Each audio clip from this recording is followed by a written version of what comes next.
고혈압은 30%에 해당할 정도로 600만 명 정도가 복용을 하고 있는 부작용들이 있습니다.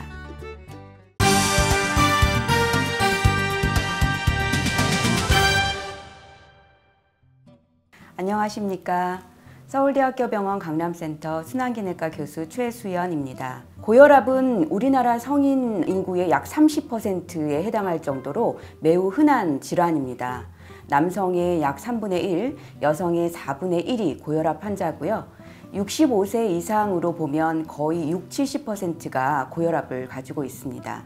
진료실에 오셔서 이제는 고혈압 약을 드셔야 됩니다 라고 말씀을 드리면 조금만 더 기다렸다 먹으면 안 되냐, 약을 먹어서 조절하는 것은 나쁜 게 아니냐, 이렇게 말씀하시는 분들이 많이 계십니다. 하지만 혈압이 높으면 심장병, 뇌졸중, 콩팥질환 이런 질환들이 많이 생기고, 또 혈압을 약을 먹어서 효과적으로 조절을 하면 이런 질환들을 예방할 수 있기 때문에 약을 잘 드셔서 적절하게 관리를 해야 합니다. 고혈압 약은 우리나라에서만도 약 600만 명 정도가 복용을 하고 있는 흔하게 드시는 약인데요. 이렇게 장기간 동안 많은 분들이 복용하는 약이지만 알아두셔야 할 몇 가지 부작용들이 있습니다. 오늘은 이 점을 말씀드리겠습니다. 첫 번째, 고혈압 약의 부작용 중에 가장 흔하고 또 가장 조심해야 될 그런 부작용은 저혈압입니다.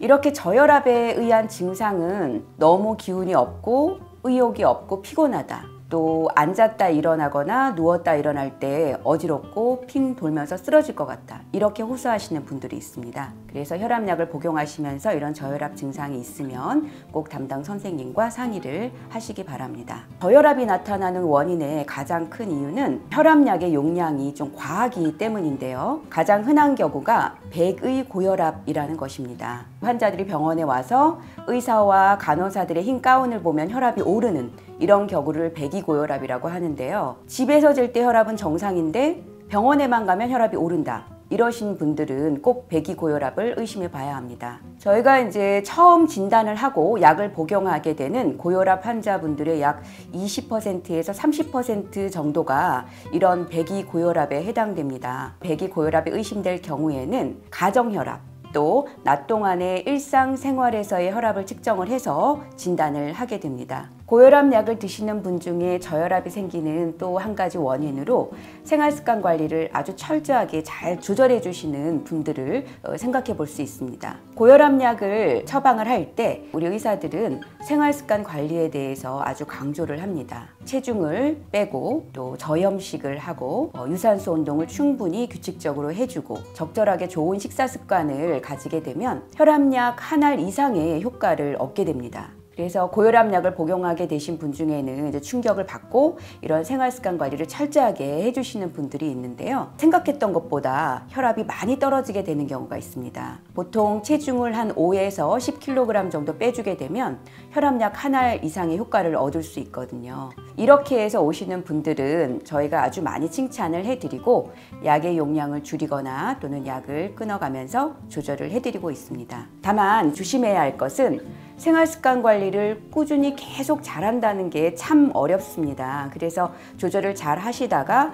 다시 체중이 늘거나 생활습관 관리가 안 좋게 될 때는 또 혈압이 오를 수 있기 때문에 이렇게 생활습관 관리로 약의 용량을 줄이거나 또 끊게 되시는 분들은 더 자가혈압 측정에 관심을 가지시고 자주 측정해 주시면 좋겠습니다. 또 혈압약을 드시면서 저혈압을 경험하게 되는 흔한 경우의 하나가 혈압을 떨어뜨리는 다른 약과의 작용 때문입니다. 우리가 이런 경우는 이제 남성 어르신분들 중에서 흔히 볼 수가 있는데요. 혈압이 잘 조절되다가 갑자기 혈압이 너무 낮아졌다, 또는 혈압이 조절 잘 안 됐는데 요즘 혈압이 너무 조절 잘 된다, 이렇게 말씀하시는 분들에게서 저희가 한 가지 짚고 넘어가는 게 있습니다. 혹시 전립선 비대증 치료약을 복용하기 시작했냐, 이런 걸 여쭤보는데요. 왜냐하면 이제 전립선 비대증 약으로 흔히 쓰이는 알파 차단제라는 약이 있습니다. 많은 분들이 사용을 하고 계신데 이 알파 차단제는 이제 방광 근육 입구 쪽을 느슨하게 해주기 때문에 소변을 보기 쉽게 해줍니다. 이 약은 말초 동맥의 혈관도 확장시키기 때문에 혈압을 좀 떨어뜨릴 수 있습니다. 이렇게 전립선 비대증 약을 같이 드시게 되면서 혈압이 많이 떨어지게 되는 경우는 마찬가지로 혈압약의 용량을 줄이거나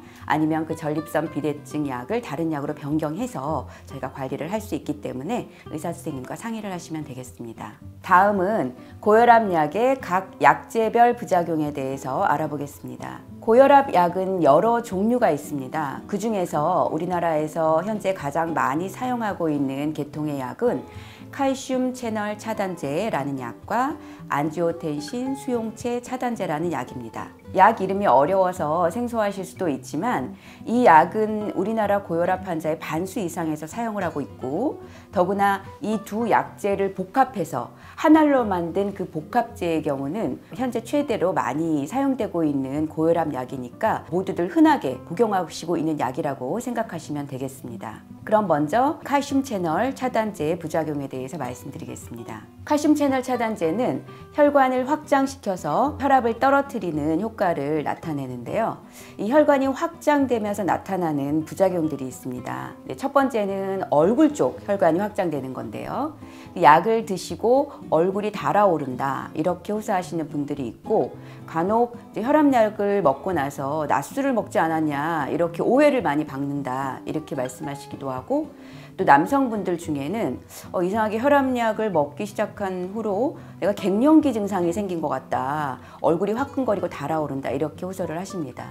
이게 다 이제 얼굴 혈관이 확장돼서 생기는 증상이고요. 또 다리 쪽으로는 발목이 부을 수가 있습니다. 발목이 부어서 양말 자국이 뚜렷이 나타난다든지 발이 부어서 신발이 잘 안 들어간다. 이렇게 말씀하시고 또 머리 혈관이 확장되는 경우가 있는데 두개골이라는 이런 갇힌 공간 안에서 머리 혈관이 확장되게 되면 그걸 두통으로 느끼시게 됩니다. 이렇게 얼굴이 달아오르거나 또 발목이 붓거나 두통이 생기는 것과 같은 이 칼슘 채널 차단제의 혈관 확장에 의한 부작용은 우리가 이뇨제를 좀 첨가하여서 쓰거나 아니면 약을 다른 계통의 혈압약으로 바꿔줌으로써 쉽게 개선이 되기 때문에 전혀 걱정하실 필요는 없습니다. 다른 부작용 중에 하나로 잇몸이 이제 증식하는 경우가 있습니다. 요즘 많이 쓰고 있는 칼슘 채널 차단제 중에는 약 한 3% 정도에서 이런 부작용이 나타난다고 알고 있는데 이제 미용적으로 이제 보기 싫어서 또는 잇몸이 씹혀서 치과 치료를 받으러 갔다가 알게 되시는 경우가 있습니다. 이 경우도 약을 끊거나 다른 약제로 바꾸어 주면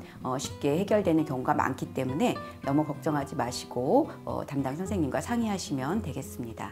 다음은 우리가 흔히 쓰고 있는 약제 중에 하나인 안지오텐신 수용체 차단제 또 안지오텐신 전환효소 억제제라는 계통의 약입니다. 용어는 어렵지만 많이 쓰고 계시는 약이고요.